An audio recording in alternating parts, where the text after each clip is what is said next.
Diddy's legal team has withdrawn their appeal for bail, and Diddy was allegedly crying after realizing that he is going to spend the next 6 months in jail. Diddy's lawyers and inmates are all saying that Diddy's life is in danger and Diddy might harm himself. P. Diddy had a breakdown or meltdown over the holidays when he is still at MDC behind bars. What do you make of those reports? Could he have had this meltdown? I believe the reports, and obviously Diddy is someone who's rich and famous and has lived a life of luxury for many years, and now he's in federal prison during the holidays. So this isn't someone who's a hardened criminal who has spent a lot of time in custody. So the fact that he's spending Christmas and New Year's and future holidays in prison is probably finally getting to him. So I'm not surprised that he cracked. You're right, it's definitely a change of tune from his lavish mansions and the holiday season to what he is experiencing right now as far as the mental health side of things. I remember when Diddy was first arrested, he was put on suicide watch, so obviously keeping tabs on his mental health. Here in this instance, he apparently was asking for the guards to take him to the hospital so he could be treated there. Is this something that we're going to keep an eye on, Diddy's mental health behind bars? I think so, and obviously we haven't seen him, but your colleague Elizabeth has reported that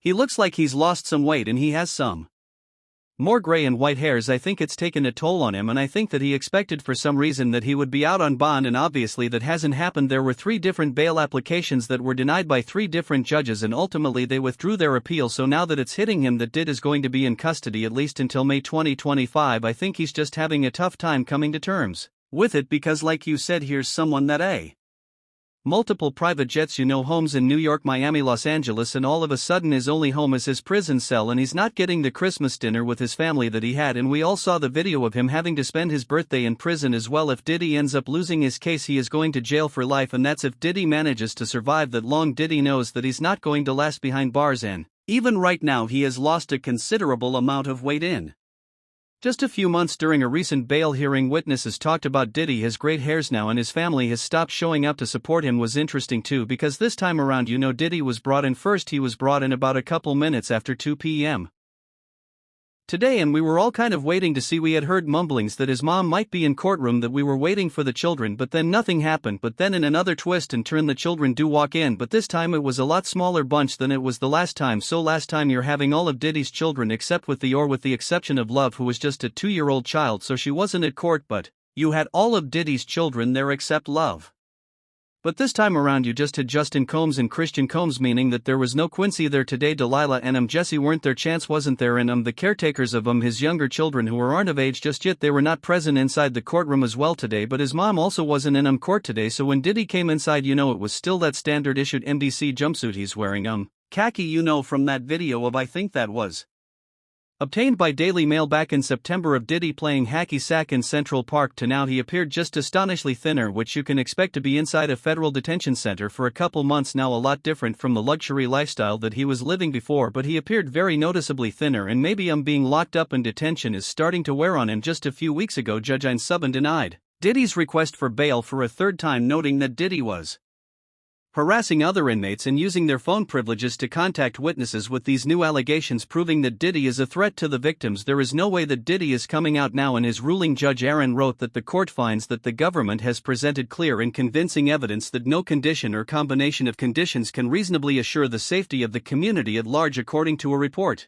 from the Daily Mail. That's why Diddy had a breakdown. A person close to him apparently said, quote, spending the holidays behind bars was a nightmare for him. If we're to believe all this, Diddy had a meltdown in his cell and begged the guards to take him to the hospital for observation, but they refused. The same friend or person told the Daily Mail, quote, he eventually managed to calm himself down with the meditation technique he's been using while he's been behind bars. It took him a few hours of deep breathing and focusing to get out of the bad space he was in, but he finally managed it. This isn't the first time Diddy's mental health has come into question while he's been at MDC. When he first arrived, he was on suicide watch, which the U.S. Department of Justice National Institute of Corrections describes as supervisory precautions taken for suicidal inmates that require frequent observation. Diddy's suicide watch was only temporary, though he was housed in a special protective unit of the jail after that for the first few weeks of his stay. But Diddy right now is in JPOP, meaning general population, the place where majority of the inmates stay, and that's where he apparently had this meltdown over the holidays. To make matters even worse for Diddy, his own lawyers have confirmed that the so-called freak-off tapes in fact do exist, and they show Diddy in sexual contact with minors. Diddy's team claims that the victims seen in the tapes aren't minors or under the influence of drugs. This is the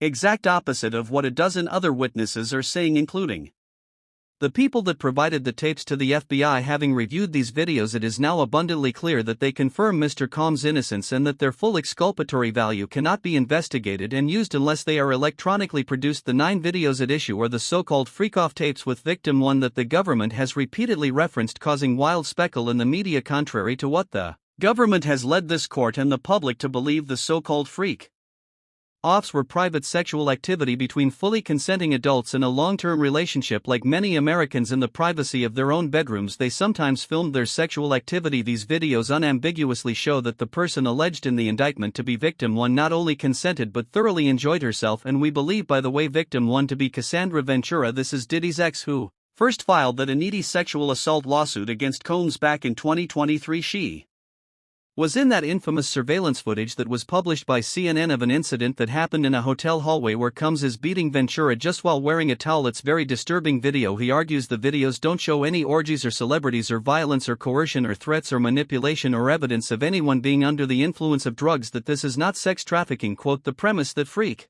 offs are inherently dangerous shows that the government seeks to police non-conforming sexual activity, and that it assumes, despite all evidence to the contrary, that a woman's willing participation must have been coerced. That's interesting because that's something we've long suspected, that the defense is not going to shy away from the term freak-offs. They might accept, yeah, Combs called these freak-offs, but this was entirely consensual. It was all in the up and up. It might be different to you and me, but there's nothing illegal going on here. If the government is the government in the Southern District of New York, I can't imagine this is what they're hanging their hat on. If it's what the defense describes, it's like one of those things that when you have a weakness in a case, the government has to decide how they're going to use that. My guess is they're going to use it to show that there were sex workers, that these sex workers were paid. I would imagine that they have the sex workers that are in the video to come in and describe what was going on or what happened before they went on tape, whether or not they had drugs or alcohol or anything else, whether or not Cassie had drugs or alcohol, whether or not there was a discussion between Shaw Combs and Cassie before the tape started. So I think that the tape is going to be one portion of it, but the testimony of either the sex workers that were in the video and or Cassie is going to kind of tie it together. That's my guess. Diddy's team is desperate to